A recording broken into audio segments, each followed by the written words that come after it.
Wah! Enggak! Busawak! So magandang umaga mga ka-GB, welcome sa ating vlog. Nandito ngayon si Barangay Kapitan Tomas Panerio at Barangay Kagawad de la Cruz. Ayan po yung ating katatapos lamang na project, ang Lake Lahit, Lake Cebu, South Cotabato, ang water district ng Lake Lahit. Ayan. So mga ka-GB, bumulwak na.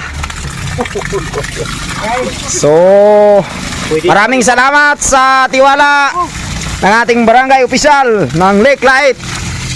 Yan si Kap Panerio at si Kagawad de la Cruz. Wow.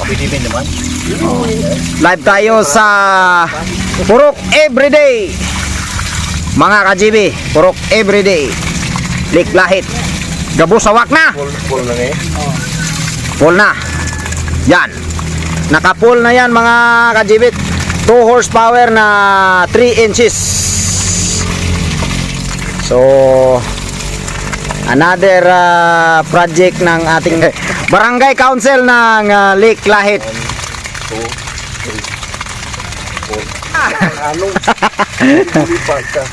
Pang-anim na project ng ating Barangay Council ng Lake Lahit, headed by our Barangay Captain.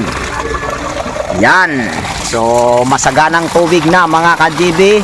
Maganda kasi walang amoy. Pwedeng inumin. Drinking waters. Okay, ayan, uminom talaga si Kagawad. Sa Purok Everyday po ito mga ka-GB. Saganang tubig. Para sa ating mga constituent. Para sa ating mga constituent. Yeah! Woohoo! Salamat sa taglugar kay gitagaan ta tubig. Yun! Binigyan tayo ng tubig. Salamat kay Lord. Kaya tagiya sa tanan. Yan. Grasya.